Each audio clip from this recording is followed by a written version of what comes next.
Welcome to the infinity classes. स्वागत है आप सभी का हमारी मैथ की आज की क्लास में। हम लोग डेली फोर्थ सेमेस्टर की मैथ्स को पढ़ रहे थे, तो उसी के आगे आज नेक्स्ट वीडियो हम लोग अपना त्रिकोणमितीय अनुपात चैप्टर लेके प्रेजेंट हुए। तो त्रिकोणमितीय अनुपात बहुत ही इंपॉर्टेंट चैप्टर है। इसमें से 2 नंबर का एंगल बेस्ड पे क्वेश्चन हमेशा पूछा जाता है एग्जाम में। तो सबसे पहले इसका बेसिक सीखेंगे और फिर इसका एंगल वाले क्वेश्चन को सॉल्व कैसे किया जाता है। तो चलिए शुरू करते हैं। अगर जो इससे पहले आप चैनल पर नए हो तो चैनल को सब्सक्राइब कीजिए, वीडियो को लाइक कीजिए और अंत तक हमारे साथ बने रहिए। तो चलिए शुरू करते हैं त्रिकोणमितीय अनुपात। त्रिकोणमितीय अनुपात हमारा हमेशा ट्रायंगल में देखा जाता है। कोई भी एक ट्रायंगल में समकोण त्रिभुज दे दिया गया। समकोण त्रिभुज मतलब जिसका एक एंगल कितना होगा, 90 डिग्री होगा। कोई भी एक समकोण त्रिभुज दे दिया गया जिसका एक एंगल हमारा 90 डिग्री होगा, उसमें अनुपात लगाए जाते हैं। तो अनुपात मुख्यतः कितने रूप होते हैं? 3 होते हैं। एक होता है साइन, होता है कॉस और एक होता है टेन। फिर इनके व्युत्क्रम आ जाते हैं। तो साइन का व्युत्क्रम क्या हो जाता है? कॉसेक। कॉस का व्युत्क्रम क्या हो जाता है? सेक। टेन का व्युत्क्रम क्या हो जाता है? कॉट। ये दोनों आपस में व्युत्क्रम होते हैं। ये सब टेन का कॉट, साइन का कॉसेक और कॉस का सेक। ठीक है। इसको निकालने के लिए हमें क्या दे रखा होता है? क्या एक शॉर्ट ट्रिक याद रखनी है? हमें याद रखनी है लाल बटे कका। यहां से ये जैसे हमें यहाँ पे कोई एंगल ए दे रखा है, ठीक है, ए पूछा गया, तो इसमें ये आपका क्या हो जाएगा? ये आपका हो जाएगा हाइपोटेनियस। हाइपोटेनियस मतलब हो जाएगा कर्ण, ठीक है।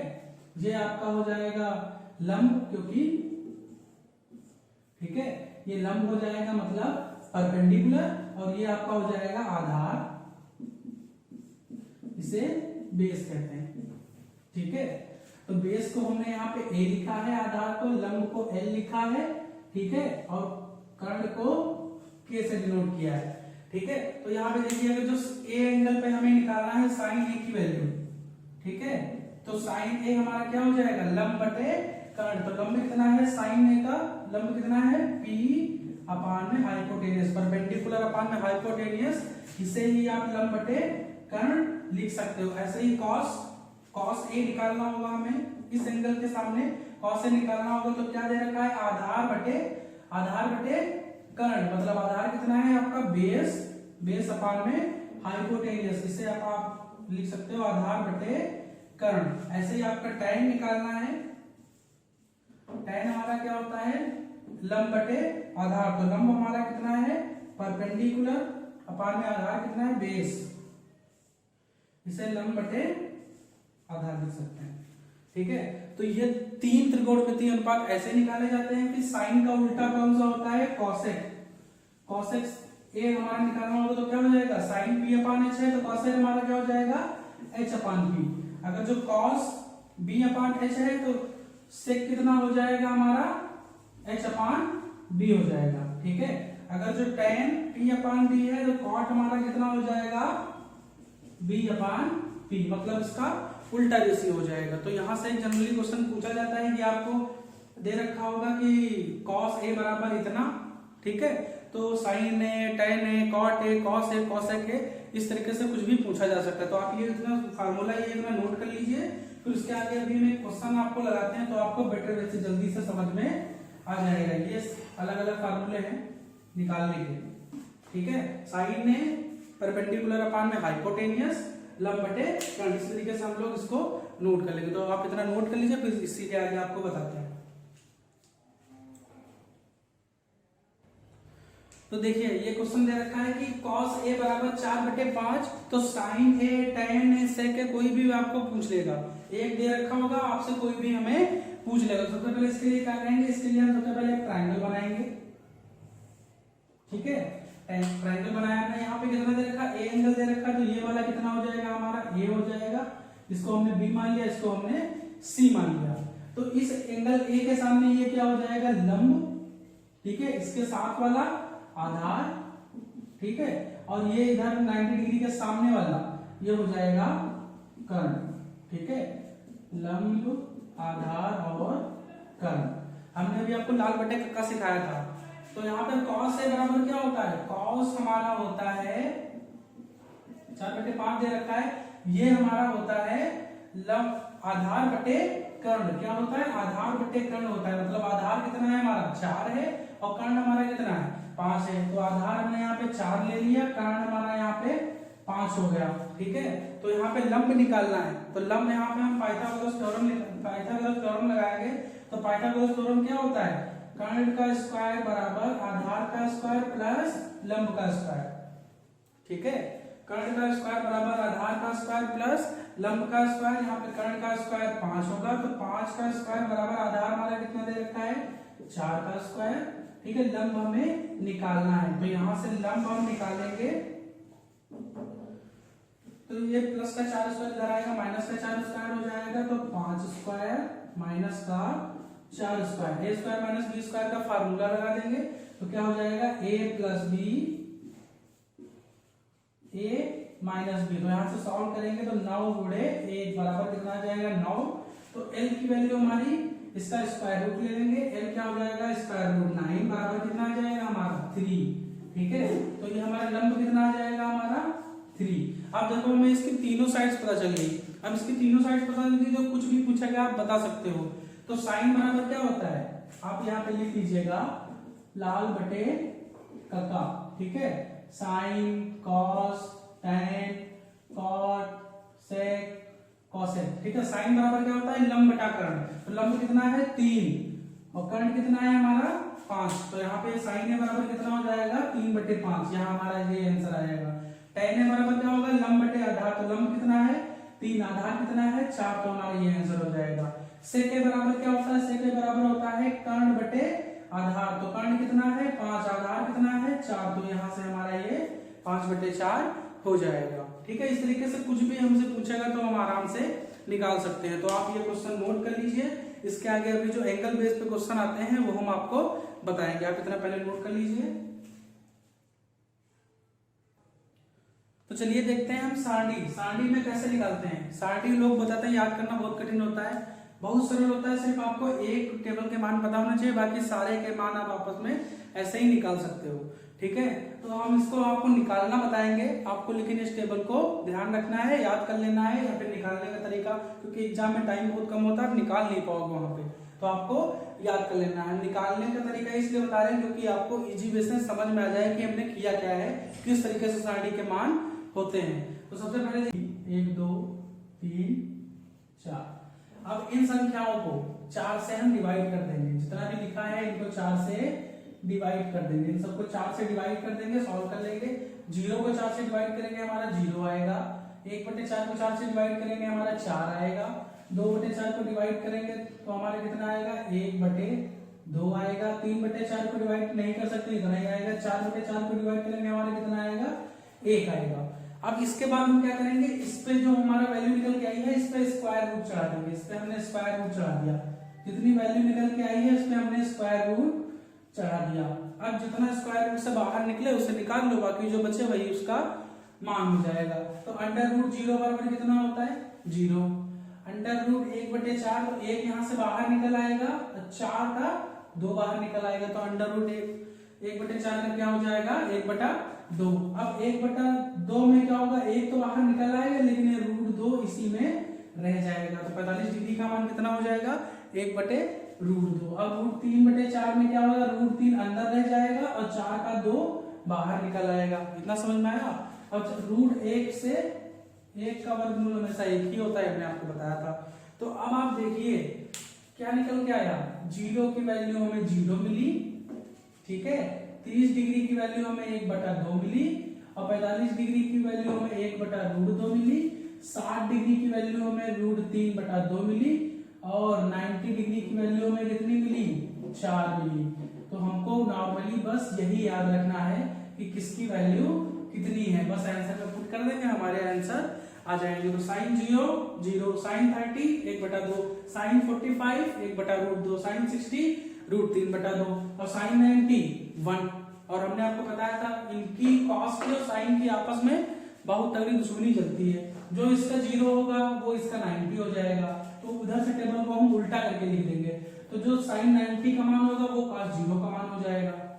जो साइन 60 का मान होगा वो cos 30 का मान हो जाएगा। ठीक है, और जो 45 का मान होगा वो तो 45 का रहेगा क्योंकि हम उधर से उल्टा की तरफ से लिख रहे हैं। अब जो sin 30 का मान है वो cos 60 का हो जाएगा और जो sin 0 का मान है वो cos 0 का हो जाएगा। और हमने आपको बताया था कि tan थीटा क्या होता है, tan थीटा होता है sin थीटा अपान में cos थीटा। ठीक है, तो 0 को 1 से भाग करेंगे तो हमारा 0 आएगा। ठीक है, और 1/2 को √3/2 से भाग कर देंगे तो हमारा क्या निकल के आएगा, 1/√3 निकल के आएगा। देखिए जैसे 1/2 को हम भाग कर दें, 1/2 को हमने √3/2 से भाग कर दिया तो ये 2 ऊपर चला जाएगा, तो ये 2 यहाँ से ऊपर चला गया, 2 से 2 कट जाएगा, 1/√3 आ जाएगा। ऐसे ही 1/√2 को 1/√2 से भाग करेंगे तो 1 आएगा। tan 45 का मान 1 और tan 60 का मान इसको डिवाइड करेंगे ऐसे ही तो इसका √3 निकल के आएगा। और 1/0 हमेशा क्या होता है, इंफिनिटी होता है, इस तरीके से लिख लेंगे। अब cot का क्या चलेगा, cot का tan का टेबल उल्टा लिख दो, ये इंफिनिटी हो जाएगा, √3 हो जाएगा, 1 का 1 ही रहेगा, इससे 1/√3 हो जाएगा, ये कितना हो जाएगा, 0 हो जाएगा। अब sec किसका उल्टा होता है, cos का उल्टा होता है, तो 1/में कितना हो जाएगा, ये 1। ठीक है, इसको उल्टा करके लिख दो तो कितना हो जाएगा, 2/√3। इसको उल्टा करके लिखोगे तो √2, इसको उल्टा करके लिखोगे तो 2, इसको उल्टा करके लिखोगे तो 0/1। ठीक है, तो इसको जब उल्टा करोगे तो 1/0 हो जाएगा, तो ये क्या हो जाएगा, इंफिनिटी हो जाएगा, तो इसे इंफिनिटी लिख देंगे। अब ये इंफिनिटी इधर से टेबल में चलेगा तो ये इंफिनिटी हो जाएगा, इधर ये 2 आ जाएगा, √2 का √2 ही रहेगा, और ये इसी तरीके से चलेगा। जैसे cos sec और cosec पक्के दुश्मन होते हैं, tan और cot पक्के दुश्मन होते हैं, sin और cos पक्के दुश्मन होते हैं, तो ये सब अपना काम उल्टा करते हैं। जैसे ये अगर जो उधर जाएगा, ये लेफ्ट जाएगा तो ये वाला राइट जाएगा, इसी तरीके से मतलब जो 0 की वैल्यू इसकी होगी वो इसकी 90 की वैल्यू होगी। तो यहाँ से हम इस तरीके से टेबल को कर लेते हैं। तो आपको टेबल समझ में आ गई होगी। इस टेबल से 1-2 क्वेश्चन जो पूछे आते हैं उसी तरीके से आपको हम क्वेश्चन बता देते हैं, फिर आज की हमारी क्लास खत्म हो जाएगी। तो आप ये नोट कर लीजिए, फिर आपको एक क्वेश्चन बता देते हैं।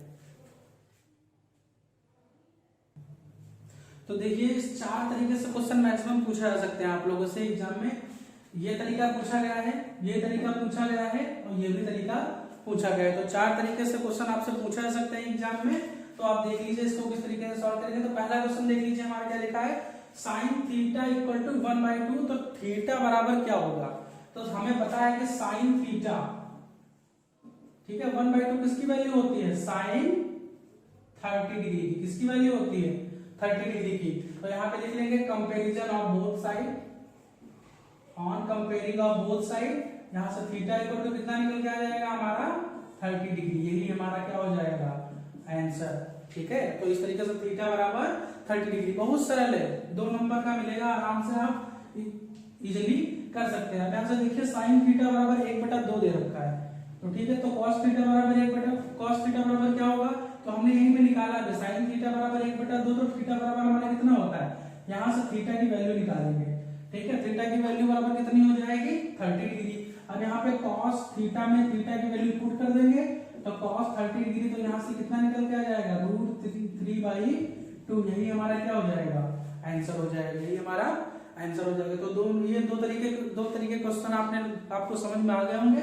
अब देखिए तीसरा तरीका, सिर्फ इसमें वैल्यू पुट करनी है। अब उसमें हमें निकालना था कोई वैल्यू, जैसे थीटा दे रखा था तो उधर वो निकालना था, और जो कोई वैल्यू दे रखी होती थी, रेशियो दे रखा हो तो एंगल निकालना होता था। यहाँ पे एंगल दोनों आपको दिए हैं, सिर्फ इसमें वैल्यू पुट करनी है। तो sin 30 बराबर कितना होता है, यहाँ से हमको पता नहीं है, sin 30 बराबर होता है 1/2, ये लिखेंगे। उसके बाद 1/2 बटे cos 60 बराबर कितना होता है 1/2। तो इन दोनों को सॉल्व कर लेंगे, यहाँ से हमारा आंसर कितना निकल के आएगा, 1 निकल के आएगा, यही हमारा आंसर हो जाएगा। ठीक है, इतना आपको समझ में आ गया होगा। ठीक है, अब ये वाला क्वेश्चन देखते हैं, ये वाला क्वेश्चन इंपॉर्टेंट है, इस तरीके से क्वेश्चन आने की फुल पॉसिबिलिटी है, तो आप ये वाला क्वेश्चन ध्यान से देखिएगा। यहाँ पे sec 30, अब आप देखिए sec 30 की वैल्यू की क्या होती है, sec 30 कितना होता है, sec 30 होता है 2/√3। ठीक है, sec 30 बराबर 2/√3, माइनस में 2 दिया है, cot 45, tan 45 1 होता है, cot 45 भी 1 होता है, 2 × 1 प्लस का, और ये लिखा है आपका माइनस, ये प्लस, ये आपका माइनस मल्टीप्लाई हो जाएगी, तो माइनस का 4/√3 इंटू साइन 30 बराबर 1/2 प्लस 2 cos 0 की वैल्यू 1 होती है। अब इसे इस तरीके से सॉल्व कर लेंगे और हमारा आंसर आ जाएगा। यहाँ पे लिख देंगे 2/√3 माइनस का 2 1 जा 2 और माइनस का 2 से 2 कैंसिल कर देंगे, माइनस का 2/√3 और प्लस का 2। अब देखिए ये प्लस का 2√3 माइनस का 2/√3 कट जाएंगे, ये माइनस का 2 ये प्लस का 2 कट जाएगा, तो हमारा कितना बचेगा यहाँ पे 0, यही हमारा आंसर हो जाएगा। तो इसी तरीके से क्वेश्चन आपसे पूछे जाते हैं एग्जाम में, 2 नंबर में या 1 नंबर में हमेशा एक क्वेश्चन आया है, यही से आया है। और इसके पहले वाला जो हमने रेशियो वाला बताया था, एक एंगल दे रखा होगा दूसरा पूछा होगा, वहां से बहुत ही कम रेयर केस में आए हैं, बाकी यहाँ से ऐसा इस तरीके से क्वेश्चन जरूर बनता है। तो आप इस तरीके के क्वेश्चन जो मिल जाए उसकी प्रैक्टिस कर लीजिएगा, ठीक है। तो वीडियो को अगर जो पसंद आया हो आपको तो वीडियो को लाइक कीजिए और शेयर कीजिए वीडियो को, नीचे कमेंट में अपना फीडबैक जरूर लिखिए, ठीक है।